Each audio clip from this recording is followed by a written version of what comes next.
नमस्कार, आप देख रहे हैं डीडी न्यूज। आपके साथ मैं हूं मुकुल शर्मा। दिन भर की तमाम बड़ी खबरों से आपको रूबरू कराएंगे, लेकिन सबसे पहले नजर डालते हैं इस वक्त की हेडलाइंस पर।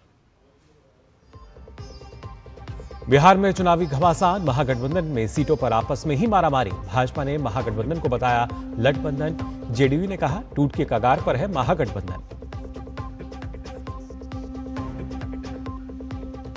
भाजपा ने तृणमूल कांग्रेस सांसद अभिषेक बनर्जी की डायमंड हार्बर सीट से रिकॉर्ड जीत को लेकर उठाए गंभीर सवाल। जीत को बताया संगठित चुनावी लूट का परिणाम। समाजवादी पार्टी अध्यक्ष अखिलेश यादव के दिया और मोमबत्तियों पर फिजूल खर्ची वाले बयान पर भाजपा ने साधा निशाना। कहा बयान हिंदू आस्था का अपमान।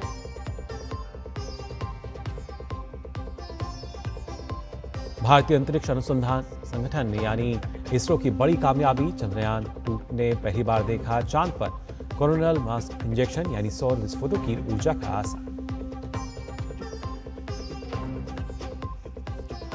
और दीपोत्सव पर लाखों दियों से जगमगाई रामनगरी अयोध्या। फिर से बना विश्व कीर्तिमान। सीएम योगी ने कहा ये दीप 500 साल के अंधकार पर प्रकाश की विजय का प्रतीक।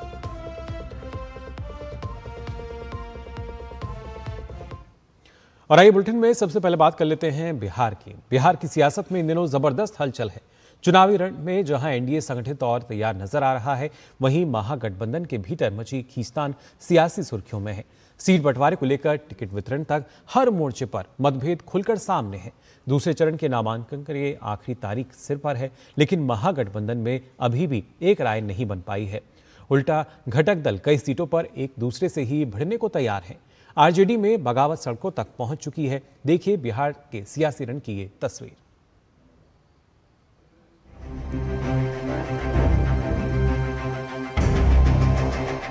बिहार के सियासी हलकों में एक ही सवाल गूंज रहा है, क्या महागठबंधन टूट गया है?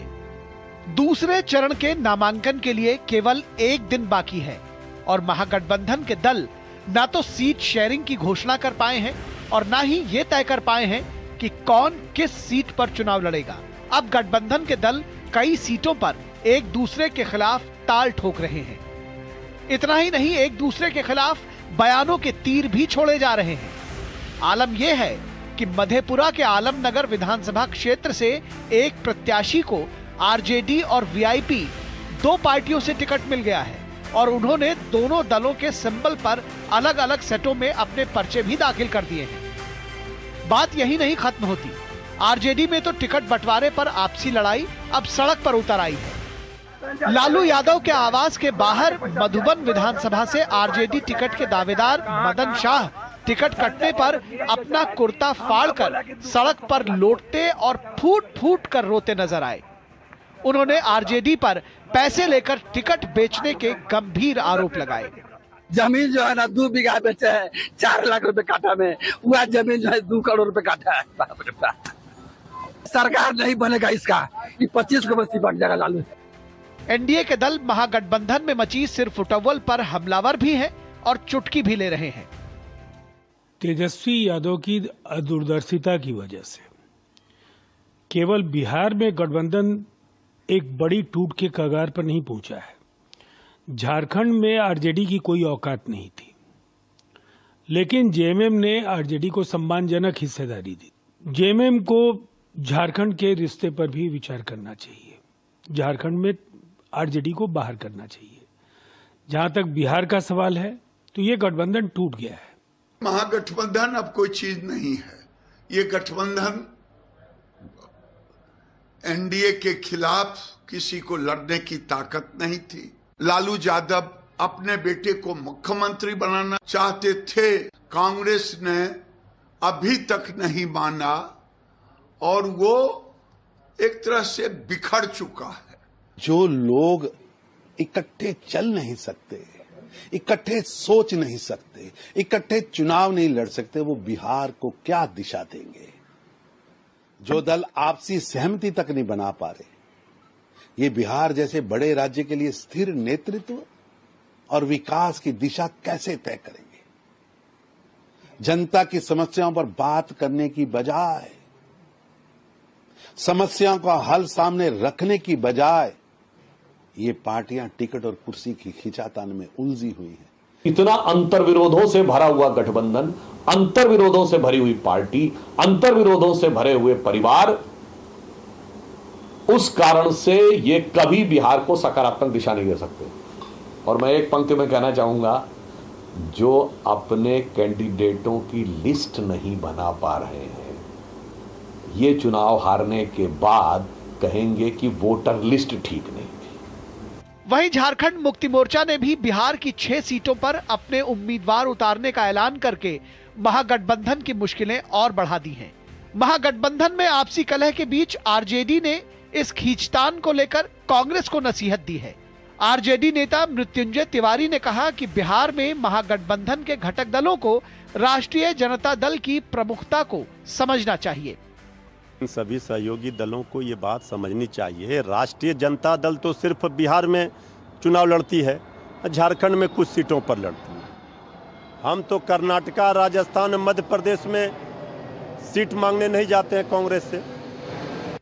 बिहार विधानसभा चुनाव 2025 सियासी पिच पर मुकाबला इस बार भी 2 ध्रुवों के बीच, एक ओर एनडीए तो दूसरी ओर महागठबंधन। एनडीए ने सधे अंदाज में सीट बंटवारे की गुत्थी समय रहते सुलझा ली, लेकिन दूसरी तरफ महागठबंधन के पाले में अब भी उलझने हैं, झगड़े हैं, निजी महत्वाकांक्षाएं हैं। इन सब के बीच बीजेपी सवाल पूछ रही है कि जो लोग इकट्ठा चुनाव नहीं लड़ सकते, वो बिहार को क्या दिशा देंगे। Bureau report, DD news.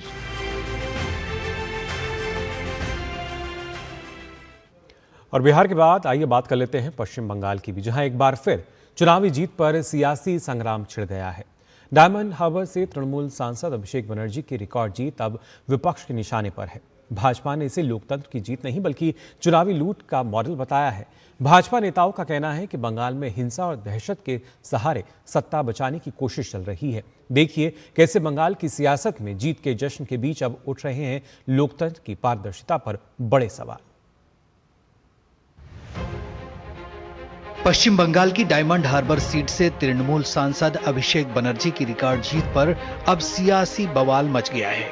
Bhajpa IT cell प्रमुख अमित मालवीय ने इस जीत को चुनावी लूट का नतीजा बताया है। मालवीय ने एक्स पर पोस्ट कर आरोप लगाया कि पूर्व पीठासीन अधिकारी स्वपन मंडल के खुलासे से ये बात साफ हो गई है कि चुनाव के दौरान सुनियोजित तरीके से विपक्षी मतदाताओं को मतदान से रोका गया।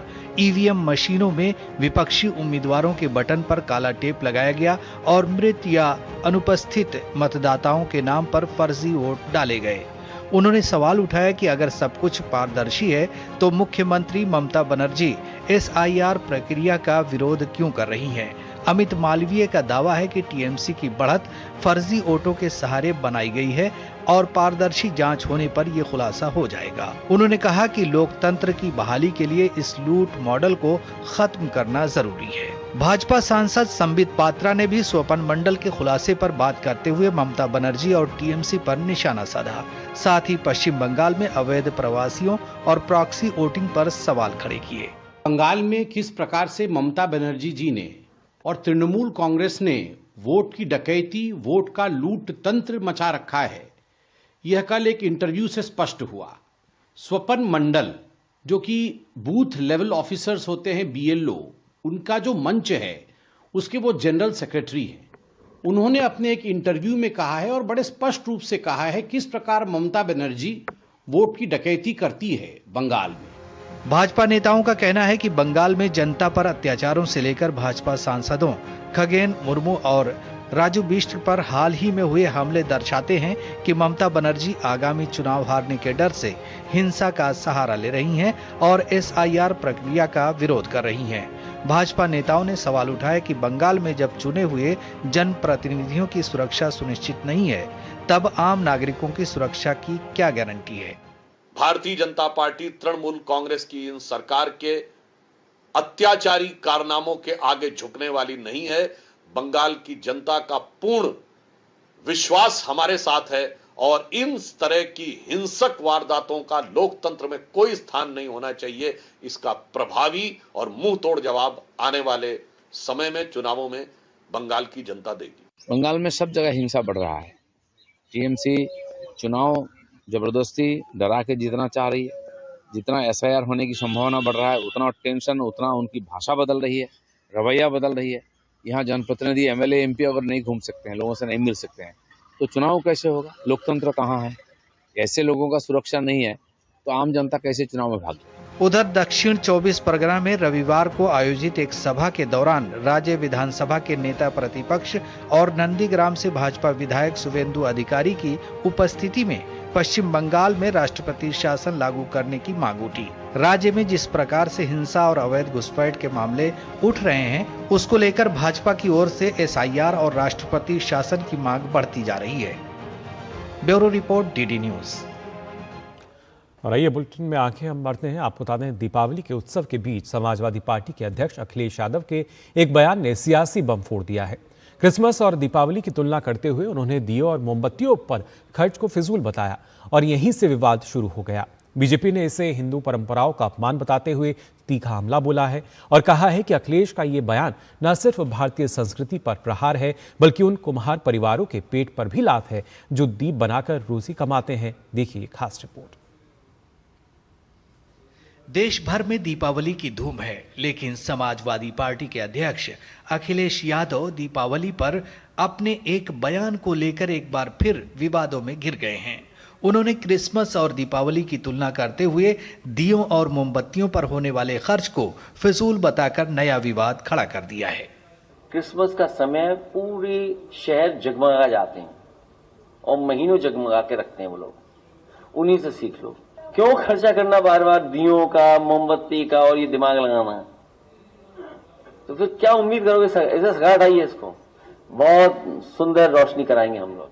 अखिलेश यादव के इस बयान पर राजनीतिक दलों ने अपनी प्रतिक्रिया दी। बीजेपी ने उनके इस बयान को आड़े हाथों लेते हुए उसकी कड़ी निंदा की और अखिलेश यादव पर पूरे भारतीय परंपराओं और मान्यताओं का विरोधी होने का आरोप लगाया।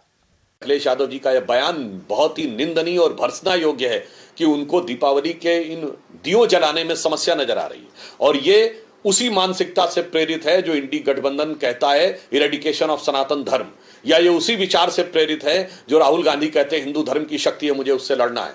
यह दर्शाता है कि भारतीय संस्कृति और हिंदू धर्म का कोई उजाला उन्हें अच्छा नहीं लगता है। ये वही लोग हैं जो राम मंदिर के खिलाफ खड़े थे, आज भगवान राम के होने वाले उत्सव के विरुद्ध भी खड़े हैं। वहीं रामनगरी अयोध्या में दीपोत्सव कार्यक्रम को संबोधित करते हुए उत्तर प्रदेश के मुख्यमंत्री योगी आदित्यनाथ ने कांग्रेस के साथ ही समाजवादी पार्टी पर भी निशाना साधते हुए उन पर सनातन आस्था को अपमानित करने का आरोप लगाया। इसी अयोध्या में राम जन्मभूमि आंदोलन के दौरान कांग्रेस ने माननीय न्यायालय में कहा था कि राम श्री राम तो एक मिथक है, और समाजवादी पार्टी ने राम भक्तों पर इसी अयोध्या में गोलियां चलाई थी। याद रखना, इनके दोहरे चरित्र को हमें स्मरण रखना होगा।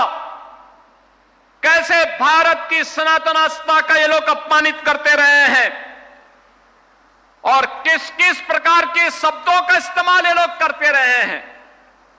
भाजपा नेता अमित मालवीय ने अखिलेश यादव के बयान की निंदा करते हुए एक्स पर लिखा कि यह बयान अखिलेश यादव के असली चेहरे को बेनकाब करता है। अमित मालवीय ने कहा कि पीडीए की राजनीति करने वाले अखिलेश यादव ने घोषणा की है कि जब उनकी सरकार आएगी तब दीपावली पर दीपोत्सव बंद कर दिया जाएगा और उसकी जगह शहरों को बिजली से रोशन किया जाएगा। उन्होंने कहा कि सब जानते हैं कि इस बिजली वाले रोशनी के काम से किस कौम को ज्यादा फायदा होगा।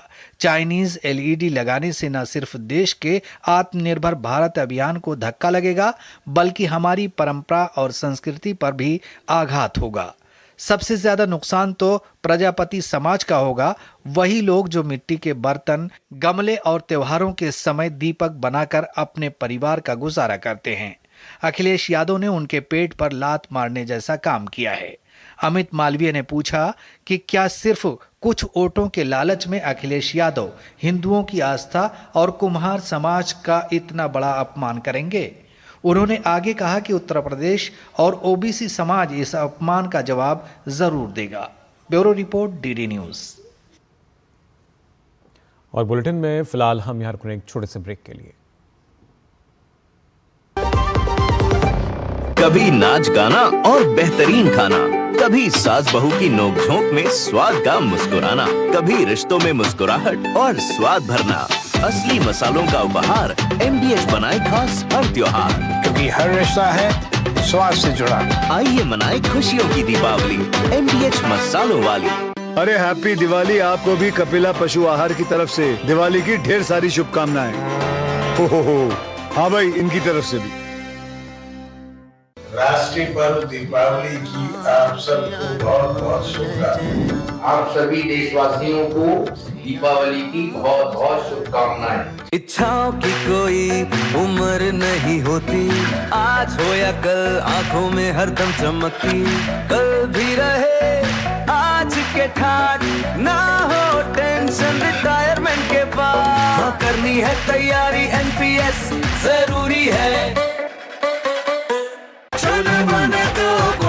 गोल्डी छोले मसाले, जहाँ जाएं रिश्ते बनाएं। गोल्डी लाए हैं फ्रेश लॉक टेक्नोलॉजी, जो रखे मसालों को हर समय फ्रेश। व्यक्तिगत जानकारी के लिए ऑनलाइन अनुरोधों से रहें सावधान। कुछ भी जानकारी देने से पहले जरूर सोचें। कोई भी वैधानिक कंपनी फोन या इंटरनेट पर आपसे निजी जानकारी कभी भी नहीं मांगती, इसलिए ऐसे कॉल या ईमेल आने पर अपनी जानकारी देने से पहले समझदारी दिखाएं और सावधानी बरतें। कभी नाच गाना और बेहतरीन खाना, कभी सास बहू की नोक-झोंक में स्वाद का मुस्कुराना, कभी रिश्तों में मुस्कुराहट और स्वाद भरना। असली मसालों का उपहार MDH बनाए खास हर त्योहार, क्योंकि हर रिश्ता है स्वाद से जुड़ा। आइए मनाए खुशियों की दीपावली MDH मसालों वाली। ब्रेक के बाद आप सभी का एक बार फिर स्वागत DD न्यूज पर। अब आइए बात करते हैं अयोध्या धाम की। भव्य, दिव्य, अलौकिक, यही है आज की अयोध्या की पहचान।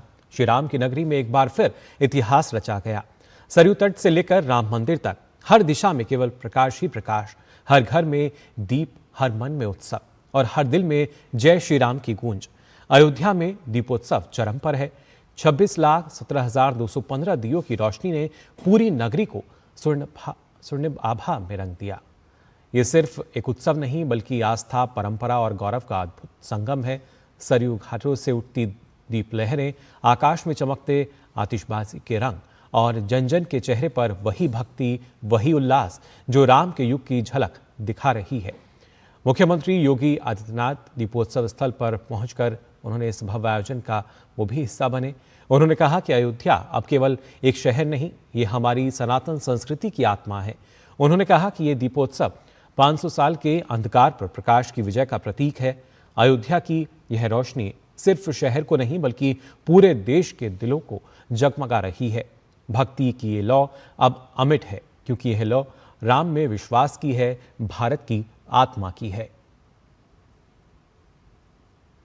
ये दीप केवल दीप नहीं है, यह दीप 500 वर्षों के अंधकार पर आस्था के विजय के प्रतीक भी हैं। 500 वर्षों में किस प्रकार के अपमान को झेलना पड़ा था और किस प्रकार के संघर्षों से हमारे पूर्वज जूझे थे, ये दीप उसी के प्रतीक स्वरूप हैं। और तब मर्यादा पुरुषोत्तम भगवान श्री राम तंबू में विराजमान थे और अब जब दीपोत्सव का 9वां संस्करण हो रहा है तब भगवान राम अपने भव्य और दिव्य मंदिर में विराजमान हैं। राष्ट्रपति द्रौपदी मुर्मू ने देशवासियों को दीपावली की शुभकामनाएं दी हैं। राष्ट्रपति ने भारत और दुनिया भर में रहने वाले भारतीयों को दीपावली का शुभ संदेश दिया। उन्होंने कहा कि दीपावली भारत का प्रमुख और लोकप्रिय त्योहार है जो प्रेम और भाईचारे का संदेश देता है। राष्ट्रपति ने अपने संदेश में कहा कि दीपावली अंधकार पर प्रकाश और अज्ञान पर ज्ञान की विजय का प्रतीक तो है ही, अधर्म पर धर्म की विजय का भी प्रतीक है। उन्होंने दीपावली को आनंद और उत्सव का पर्व बताया और कहा कि यह त्यौहार आत्मचिंतन और आत्मसुधार का भी अवसर देता है। राष्ट्रपति ने इस पर्व के जरिए गरीबों की मदद करने का संदेश दिया और आशा व्यक्त की कि लोग पर्यावरण संरक्षण को ध्यान में रखते हुए इस त्यौहार पर खुशियां बांटेंगे, उन्होंने दीपावली से सभी के जीवन में सुख, शांति और समृद्धि आने की कामना भी की। वहीं उपराष्ट्रपति सीपी राधाकृष्णन ने दीपावली के शुभ अवसर पर देशवासियों को शुभकामनाएं दी। अपने संदेश में उन्होंने कहा कि दीपावली बुराई पर अच्छाई और अज्ञान पर ज्ञान की विजय का उत्सव है। उन्होंने कहा कि दीपावली वह समय है जब दान, करुणा और समावेशिता के मूल्य जो हमारी सभ्यतागत परंपराओं में गहराई से समाये हुए हैं और भी स्पष्ट रूप से प्रकट होते हैं, जब हम जरूरतमंदों और वंचित वर्गों के प्रति अपना सहयोग और समर्थन साझा करते हैं। उन्होंने कहा कि दीपावली मनाते हुए हमें नकारात्मकता और अधर्म को त्याग कर सकारात्मकता और धर्म को न सिर्फ अपने व्यक्तिगत कल्याण के लिए बल्कि राष्ट्र की समग्र प्रगति के लिए भी अपनाना चाहिए। सीपी राधाकृष्णन ने उम्मीद जताते हुए कहा कि जिस प्रकार इस त्योहार पर हर घर में सामूहिक रूप से जलाए गए दिए रात के आसमान को रोशन करते हैं, उसी प्रकार हमारी लगन और प्रतिबद्धता भारत के सामूहिक विकास में सहायक हो। उन्होंने माता लक्ष्मी से प्रार्थना करते हुए कहा वह सभी पर शांति, समृद्धि और उत्तम स्वास्थ्य का आशीर्वाद बरसाएं।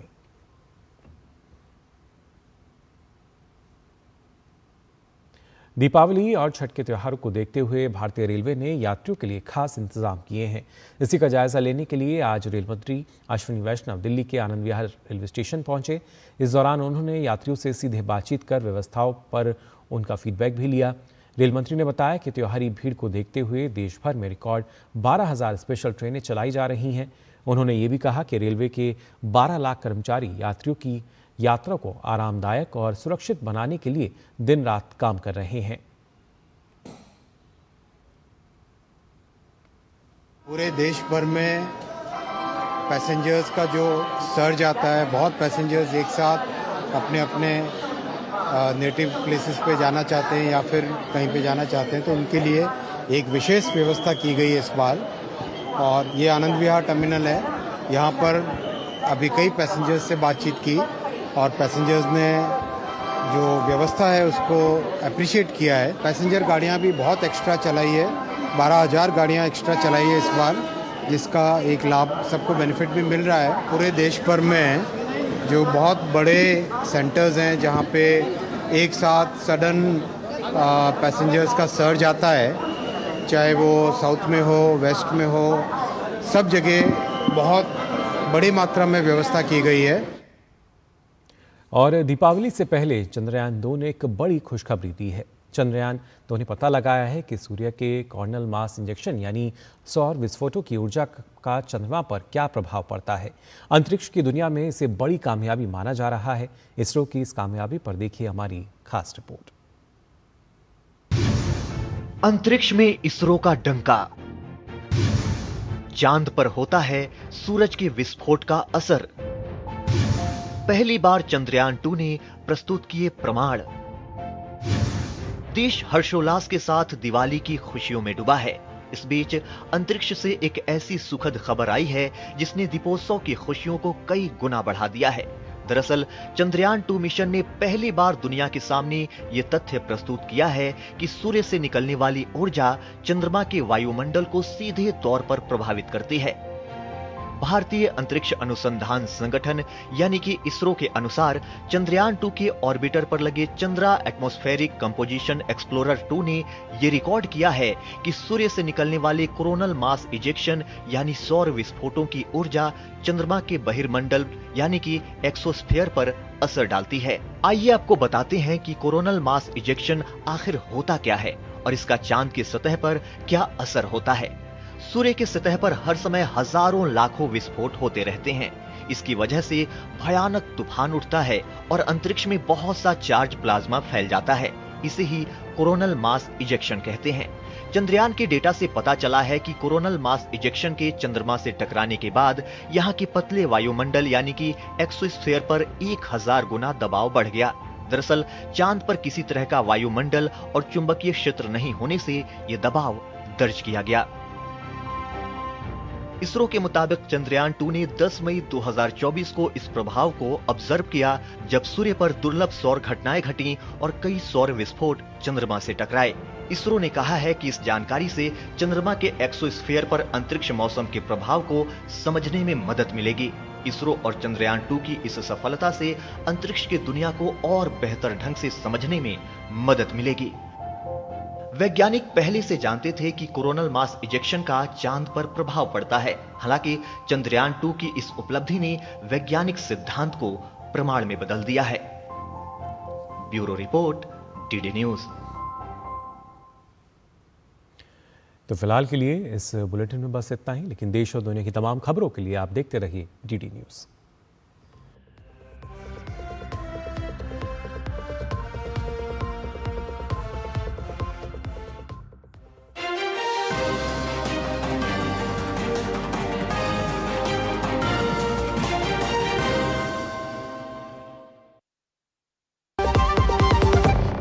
कभी नाच गाना और बेहतरीन खाना, कभी सास बहू की नोक-झोंक में स्वाद का मुस्कुराना, कभी रिश्तों में मुस्कुराहट और स्वाद भरना।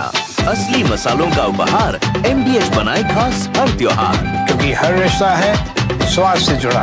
आइए मनाए खुशियों की दीपावली MDH मसालों वाली। अरे हैप्पी दिवाली आपको भी कपिला पशु आहार की तरफ से दिवाली की ढेर सारी शुभकामनाएं। हो हाँ भाई, इनकी तरफ से भी।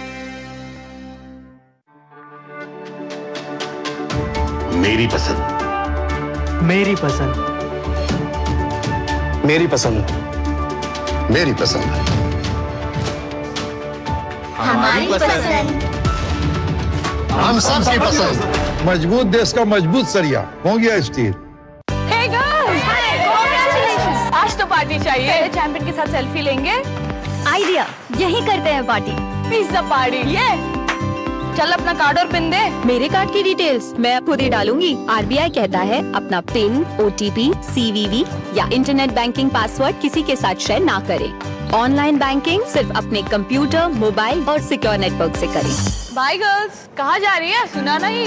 No sharing. RBI कहता है जानकार बनिए, सतर्क रहिए। व्यक्तिगत जानकारी के लिए ऑनलाइन अनुरोधों से रहें सावधान। कुछ भी जानकारी देने से पहले जरूर सोचें। कोई भी वैधानिक कंपनी फोन या इंटरनेट पर आपसे निजी जानकारी कभी भी नहीं मांगती, इसलिए ऐसे कॉल या ईमेल आने पर अपनी जानकारी देने से पहले समझदारी दिखाएं और सावधानी बरतें।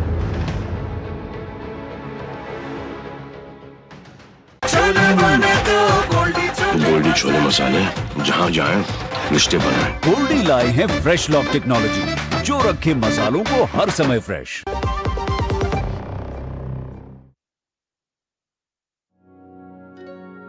मेन गेट पे भी लगा दे दिया।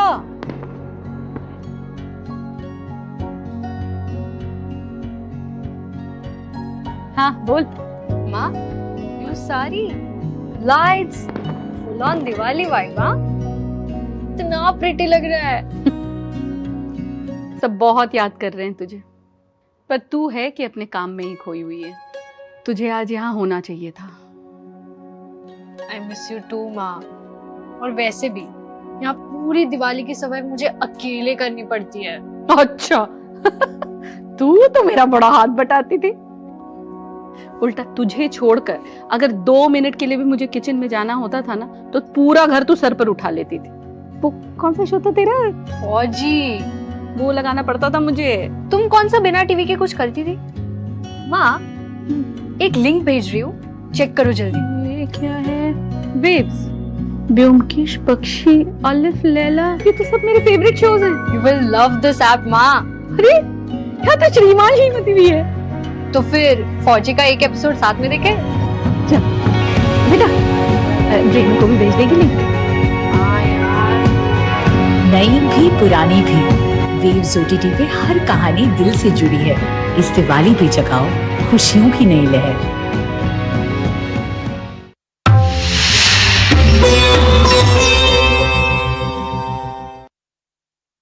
हैप्पी दिवाली, शुभ दीपावली। सबकी दिवाली अच्छी हो, स्वस्थ रहे। दिया जला रहे हैं, अगर हम केयरफुल नहीं रहे तो एकदम से आग की लपटें आँख में आ सकती है, या कोई छोटा सा तिनका या स्पार्क भी जा सकता है। अगर ऐसा हो तो उस टाइम आँख को मलें नहीं, और अगर पूरी तरह से जल गया है तो नज़दीकी हॉस्पिटल में जाए, आग धोने की कोशिश ना करें। दियों के बारे में आपको कोशिश ये करनी है कि किसी ऐसी जगह पे ना रखें जहाँ पर कि आसपास ढीले वस्त्र पहन के कोई घूम रहा है या पर्दे लटके हुए हैं या कागजी सामान रखे हुए हैं। तो निगरानी में पटाखे जलाने हैं और कोशिश ये करनी है कि ओपन स्पेस में आप उसको करें। उसके दो फायदे होते हैं कि एक तो आपको पटाखों के जो छिटक के जो चिंगारी से जलने का खतरा है वो उससे आप बच सकते हैं, क्योंकि आप भाग सकते हैं उस जगह से। ओपन स्पेस में करें, ग्रुप एक्टिविटी की तरह इसको बनाएं, जिससे कि आप कम पटाखों में भी ज़्यादा लोग उसको एंजॉय कर सकें। Try to use green crackers.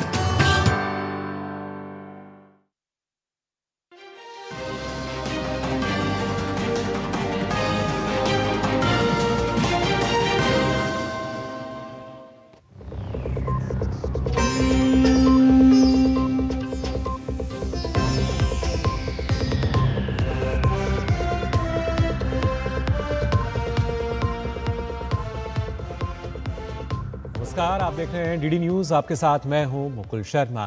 दिन भर की तमाम बड़ी खबरों से आपको रूबरू कराएंगे, लेकिन सबसे पहले नजर डालते हैं इस वक्त की हेडलाइंस पर। बिहार में चुनावी घमासान, महागठबंधन में सीटों पर आपस में ही मारामारी। भाजपा ने महागठबंधन को बताया लठबंधन। जेडीयू ने कहा टूट के कगार पर है महागठबंधन। भाजपा ने तृणमूल कांग्रेस सांसद अभिषेक बनर्जी की डायमंड हार्बर सीट से रिकॉर्ड जीत को लेकर उठाए गंभीर सवाल। जीत को बताया संगठित चुनावी लूट का परिणाम। समाजवादी पार्टी अध्यक्ष अखिलेश यादव के दिया और मोमबत्तियों पर फिजूल खर्ची वाले बयान पर भाजपा ने साधा निशाना। कहा बयान हिंदू आस्था का अपमान।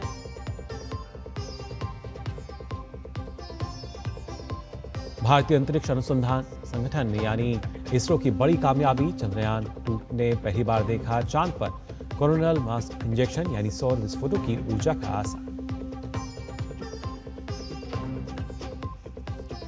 और दीपोत्सव पर लाखों दियों से जगमगाई रामनगरी अयोध्या।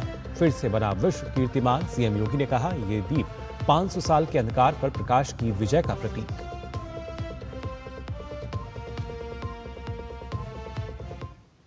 और आइए बुलेटिन में सबसे पहले बात कर लेते हैं बिहार की। बिहार की सियासत में इन दिनों जबरदस्त हलचल है। चुनावी रण में जहां एनडीए संगठित और तैयार नजर आ रहा है, वहीं महागठबंधन के भीतर मची खींचतान सियासी सुर्खियों में है। सीट बंटवारे को लेकर टिकट वितरण तक हर मोर्चे पर मतभेद खुलकर सामने है। दूसरे चरण के नामांकन के लिए आखिरी तारीख सिर पर है, लेकिन महागठबंधन में अभी भी एक राय नहीं बन पाई है। उल्टा घटक दल कई सीटों पर एक दूसरे से ही भिड़ने को तैयार है। आरजेडी में बगावत सड़कों तक पहुंच चुकी है। देखिए बिहार के सियासी रण की ये तस्वीर।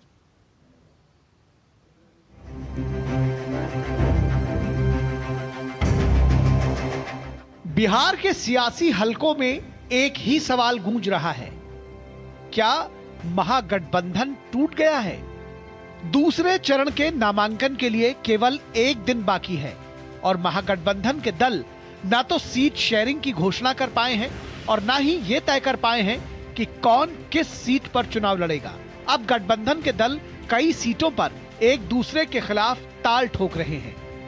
इतना ही नहीं, एक दूसरे के खिलाफ बयानों के तीर भी छोड़े जा रहे हैं। आलम यह है कि मधेपुरा के आलमनगर विधानसभा क्षेत्र से एक प्रत्याशी को आरजेडी और वीआईपी दो पार्टियों से टिकट मिल गया है और उन्होंने दोनों दलों के सिंबल पर अलग अलग सेटों में अपने पर्चे भी दाखिल कर दिए हैं। बात यही नहीं खत्म होती। आरजेडी में तो टिकट बंटवारे पर आपसी लड़ाई अब सड़क पर उतर आई है। लालू यादव के आवास के बाहर मधुबन विधानसभा से आरजेडी टिकट के दावेदार मदन शाह टिकट कटने पर अपना कुर्ता फाड़कर सड़क पर लौटते और फूट फूट कर रोते नजर आए। उन्होंने आरजेडी पर पैसे लेकर टिकट बेचने के गंभीर आरोप लगाए। जमीन जो है ना 2 बीघा बेचे है 4 लाख रुपए काठा में, वह जमीन जो है 2 करोड़ रुपए काठा है। सरकार नहीं बनेगा इसका, ये 25 को बस्ती बन जाएगा लालू। एनडीए के दल महागठबंधन में मची सिर्फ फुटबॉल पर हमलावर भी हैं और चुटकी भी ले रहे हैं। तेजस्वी यादव की दूरदर्शिता की वजह से केवल बिहार में गठबंधन एक बड़ी टूट के कगार पर नहीं पहुंचा है। झारखंड में आरजेडी की कोई औकात नहीं थी, लेकिन जेएमएम ने आरजेडी को सम्मानजनक हिस्सेदारी दी। जेएमएम को झारखंड के रिश्ते पर भी विचार करना चाहिए। झारखंड में आरजेडी को बाहर करना चाहिए। जहां तक बिहार का सवाल है तो ये गठबंधन टूट गया है। महागठबंधन अब कोई चीज नहीं है। ये गठबंधन एनडीए के खिलाफ किसी को लड़ने की ताकत नहीं थी। लालू यादव अपने बेटे को मुख्यमंत्री बनाना चाहते थे, कांग्रेस ने अभी तक नहीं माना और वो एक तरह से बिखर चुका है। जो लोग इकट्ठे चल नहीं सकते, इकट्ठे सोच नहीं सकते, इकट्ठे चुनाव नहीं लड़ सकते, वो बिहार को क्या दिशा देंगे? जो दल आपसी सहमति तक नहीं बना पा रहे, ये बिहार जैसे बड़े राज्य के लिए स्थिर नेतृत्व और विकास की दिशा कैसे तय करेंगे? जनता की समस्याओं पर बात करने की बजाय, समस्याओं का हल सामने रखने की बजाय ये पार्टियां टिकट और कुर्सी की खींचातान में उलझी हुई हैं। इतना अंतर्विरोधों से भरा हुआ गठबंधन, अंतर्विरोधों से भरी हुई पार्टी, अंतर्विरोधों से भरे हुए परिवार, उस कारण से ये कभी बिहार को सकारात्मक दिशा नहीं दे सकते। और मैं एक पंक्ति में कहना चाहूंगा, जो अपने कैंडिडेटों की लिस्ट नहीं बना पा रहे हैं, ये चुनाव हारने के बाद कहेंगे कि वोटर लिस्ट ठीक नहीं। वहीं झारखंड मुक्ति मोर्चा ने भी बिहार की 6 सीटों पर अपने उम्मीदवार उतारने का ऐलान करके महागठबंधन की मुश्किलें और बढ़ा दी हैं। महागठबंधन में आपसी कलह के बीच आरजेडी ने इस खींचतान को लेकर कांग्रेस को नसीहत दी है। आरजेडी नेता मृत्युंजय तिवारी ने कहा कि बिहार में महागठबंधन के घटक दलों को राष्ट्रीय जनता दल की प्रमुखता को समझना चाहिए। सभी सहयोगी दलों को ये बात समझनी चाहिए, राष्ट्रीय जनता दल तो सिर्फ बिहार में चुनाव लड़ती है, झारखंड में कुछ सीटों पर लड़ती है। हम तो कर्नाटका, राजस्थान, मध्य प्रदेश में सीट मांगने नहीं जाते हैं कांग्रेस से। बिहार विधानसभा चुनाव 2025 सियासी पिच पर मुकाबला इस बार भी 2 ध्रुवों के बीच, एक ओर एनडीए तो दूसरी ओर महागठबंधन। एनडीए ने सधे अंदाज में सीट बंटवारे की गुत्थी समय रहते सुलझा ली, लेकिन दूसरी तरफ महागठबंधन के पाले में अब भी उलझने हैं, झगड़े हैं, निजी महत्वाकांक्षाएं हैं। इन सब के बीच बीजेपी सवाल पूछ रही है कि जो लोग इकट्ठा चुनाव नहीं लड़ सकते, वो बिहार को क्या दिशा देंगे। Bureau report, DD news.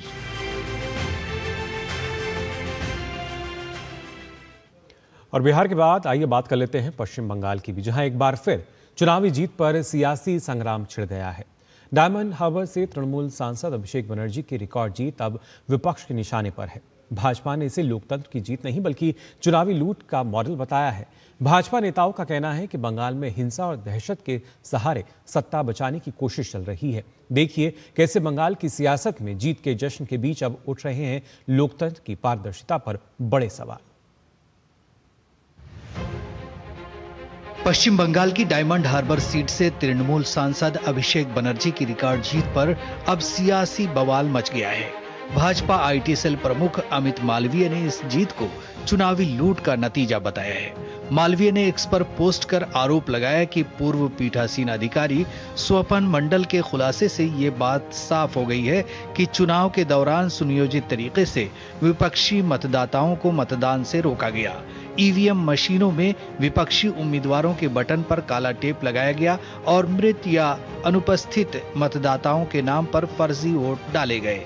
उन्होंने सवाल उठाया कि अगर सब कुछ पारदर्शी है तो मुख्यमंत्री ममता बनर्जी एसआईआर प्रक्रिया का विरोध क्यों कर रही हैं? अमित मालवीय का दावा है कि टीएमसी की बढ़त फर्जी वोटों के सहारे बनाई गई है और पारदर्शी जांच होने पर यह खुलासा हो जाएगा। उन्होंने कहा कि लोकतंत्र की बहाली के लिए इस लूट मॉडल को खत्म करना जरूरी है। भाजपा सांसद संबित पात्रा ने भी स्वपन मंडल के खुलासे पर बात करते हुए ममता बनर्जी और टीएमसी पर निशाना साधा। साथ ही पश्चिम बंगाल में अवैध प्रवासियों और प्रॉक्सी वोटिंग पर सवाल खड़े किए। बंगाल में किस प्रकार से ममता बनर्जी जी ने और तृणमूल कांग्रेस ने वोट की डकैती, वोट का लूट तंत्र मचा रखा है, यह कल एक इंटरव्यू से स्पष्ट हुआ।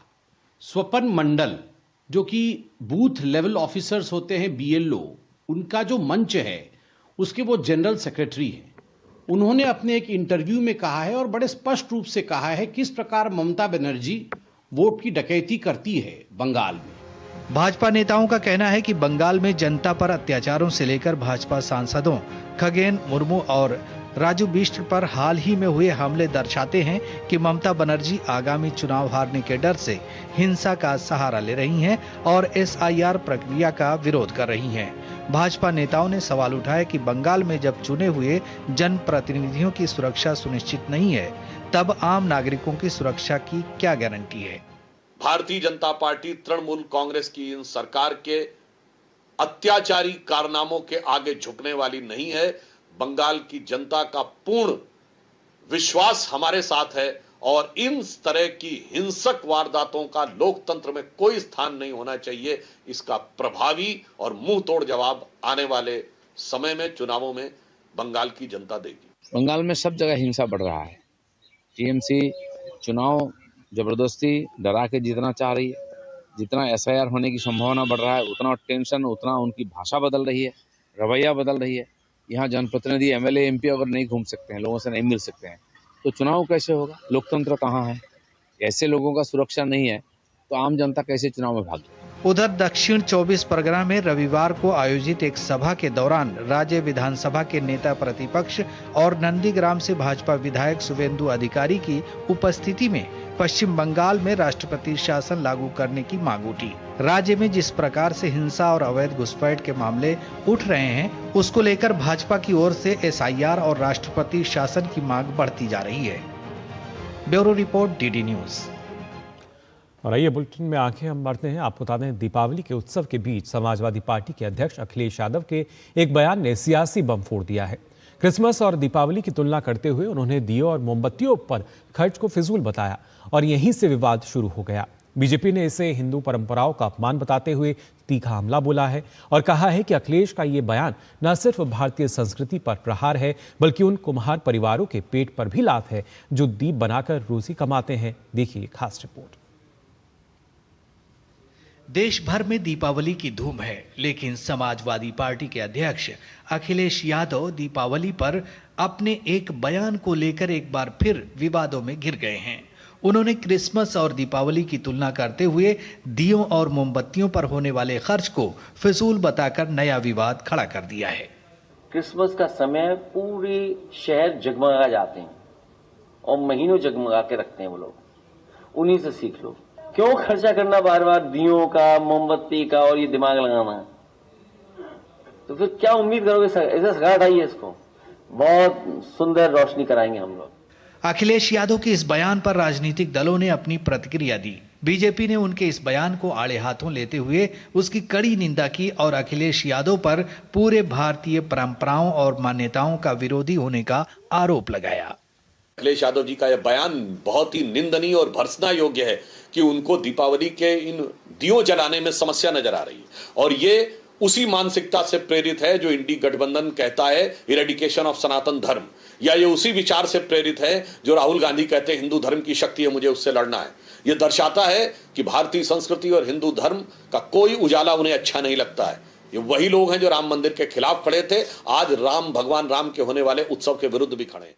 वहीं रामनगरी अयोध्या में दीपोत्सव कार्यक्रम को संबोधित करते हुए उत्तर प्रदेश के मुख्यमंत्री योगी आदित्यनाथ ने कांग्रेस के साथ ही समाजवादी पार्टी पर भी निशाना साधते हुए उन पर सनातन आस्था को अपमानित करने का आरोप लगाया। इसी अयोध्या में राम जन्मभूमि आंदोलन के दौरान कांग्रेस ने माननीय न्यायालय में कहा था कि राम श्री राम तो एक मिथक है, और समाजवादी पार्टी ने राम भक्तों पर इसी अयोध्या में गोलियां चलाई थी। याद रखना, इनके दोहरे चरित्र को हमें स्मरण रखना होगा। कैसे भारत की सनातन आस्था का ये लोग अपमानित करते रहे हैं और किस किस प्रकार के शब्दों का इस्तेमाल ये लोग करते रहे हैं। भाजपा नेता अमित मालवीय ने अखिलेश यादव के बयान की निंदा करते हुए एक्स पर लिखा कि यह बयान अखिलेश यादव के असली चेहरे को बेनकाब करता है। अमित मालवीय ने कहा कि पीडीए की राजनीति करने वाले अखिलेश यादव ने घोषणा की है कि जब उनकी सरकार आएगी तब दीपावली पर दीपोत्सव बंद कर दिया जाएगा और उसकी जगह शहरों को बिजली से रोशन किया जाएगा। उन्होंने कहा कि सब जानते हैं कि इस बिजली वाले रोशनी के काम से किस कौम को ज्यादा फायदा होगा। चाइनीज एलईडी लगाने से न सिर्फ देश के आत्मनिर्भर भारत अभियान को धक्का लगेगा बल्कि हमारी परंपरा और संस्कृति पर भी आघात होगा। सबसे ज्यादा नुकसान तो प्रजापति समाज का होगा, वही लोग जो मिट्टी के बर्तन, गमले और त्योहारों के समय दीपक बनाकर अपने परिवार का गुजारा करते हैं। अखिलेश यादव ने उनके पेट पर लात मारने जैसा काम किया है। अमित मालवीय ने पूछा कि क्या सिर्फ कुछ वोटों के लालच में अखिलेश यादव हिंदुओं की आस्था और कुम्हार समाज का इतना बड़ा अपमान करेंगे। उन्होंने आगे कहा कि उत्तर प्रदेश और ओबीसी समाज इस अपमान का जवाब जरूर देगा। Bureau report, DD news. भव्य, दिव्य, अलौकिक, यही है आज की अयोध्या की पहचान। श्री राम की नगरी में एक बार फिर इतिहास रचा गया। सरयू तट से लेकर राम मंदिर तक हर दिशा में केवल प्रकाश ही प्रकाश, हर घर में दीप, हर मन में उत्सव और हर दिल में जय श्री राम की गूंज। अयोध्या में दीपोत्सव चरम पर है। 26,17,215 दियों की रोशनी ने पूरी नगरी को स्वर्ण आभा में रंग दिया। ये सिर्फ एक उत्सव नहीं बल्कि आस्था, परंपरा और गौरव का अद्भुत संगम है। सरयू घाटों से उठती दीप लहरें, आकाश में चमकते आतिशबाजी के रंग और जन जन के चेहरे पर वही भक्ति, वही उल्लास जो राम के युग की झलक दिखा रही है। मुख्यमंत्री योगी आदित्यनाथ दीपोत्सव स्थल पर पहुंचकर उन्होंने इस भव्य आयोजन का वो भी हिस्सा बने। उन्होंने कहा कि अयोध्या अब केवल एक शहर नहीं, ये हमारी सनातन संस्कृति की आत्मा है। उन्होंने कहा कि ये दीपोत्सव 500 साल के अंधकार पर प्रकाश की विजय का प्रतीक है। अयोध्या की यह रोशनी सिर्फ शहर को नहीं बल्कि पूरे देश के दिलों को जगमगा रही है। भक्ति की ये लौ अब अमिट है क्योंकि यह लौ राम में विश्वास की है, भारत की आत्मा की है। ये दीप केवल दीप नहीं है, यह दीप 500 वर्षों के अंधकार पर आस्था के विजय के प्रतीक भी हैं। 500 वर्षों में किस प्रकार के अपमान को झेलना पड़ा था और किस प्रकार के संघर्षों से हमारे पूर्वज जूझे थे, ये दीप उसी के प्रतीक स्वरूप हैं। और तब मर्यादा पुरुषोत्तम भगवान श्री राम तंबू में विराजमान थे और अब जब दीपोत्सव का 9वां संस्करण हो रहा है तब भगवान राम अपने भव्य और दिव्य मंदिर में विराजमान हैं। राष्ट्रपति द्रौपदी मुर्मू ने देशवासियों को दीपावली की शुभकामनाएं दी हैं। राष्ट्रपति ने भारत और दुनिया भर में रहने वाले भारतीयों को दीपावली का शुभ संदेश दिया। उन्होंने कहा कि दीपावली भारत का प्रमुख और लोकप्रिय त्योहार है जो प्रेम और भाईचारे का संदेश देता है। राष्ट्रपति ने अपने संदेश में कहा कि दीपावली अंधकार पर प्रकाश और अज्ञान पर ज्ञान की विजय का प्रतीक तो है ही, अधर्म पर धर्म की विजय का भी प्रतीक है। उन्होंने दीपावली को आनंद और उत्सव का पर्व बताया और कहा कि यह त्योहार आत्मचिंतन और आत्मसुधार का भी अवसर देता है। राष्ट्रपति ने इस पर्व के जरिए गरीबों की मदद करने का संदेश दिया और आशा व्यक्त की कि लोग पर्यावरण संरक्षण को ध्यान में रखते हुए इस त्योहार पर खुशियां बांटेंगे। उन्होंने दीपावली से सभी के जीवन में सुख, शांति और समृद्धि आने की कामना भी की। वहीं उपराष्ट्रपति सीपी राधाकृष्णन ने दीपावली के शुभ अवसर पर देशवासियों को शुभकामनाएं दी। अपने संदेश में उन्होंने कहा कि दीपावली बुराई पर अच्छाई और अज्ञान पर ज्ञान की विजय का उत्सव है। उन्होंने कहा कि दीपावली वह समय है जब दान, करुणा और समावेशिता के मूल्य जो हमारी सभ्यतागत परंपराओं में गहराई से समाये हुए हैं और भी स्पष्ट रूप से प्रकट होते हैं, जब हम जरूरतमंदों और वंचित वर्गों के प्रति अपना सहयोग और समर्थन साझा करते हैं। उन्होंने कहा कि दीपावली मनाते हुए हमें नकारात्मकता और अधर्म को त्याग कर सकारात्मकता और धर्म को न सिर्फ अपने व्यक्तिगत कल्याण के लिए बल्कि राष्ट्र की समग्र प्रगति के लिए भी अपनाना चाहिए। सीपी राधाकृष्णन ने उम्मीद जताते हुए कहा कि जिस प्रकार इस त्योहार पर हर घर में सामूहिक रूप से जलाए गए दिए रात के आसमान को रोशन करते हैं, उसी प्रकार हमारी लगन और प्रतिबद्धता भारत के सामूहिक विकास में सहायक हो। उन्होंने माता लक्ष्मी से प्रार्थना करते हुए कहा वह सभी पर शांति, समृद्धि और उत्तम स्वास्थ्य का आशीर्वाद बरसाएं।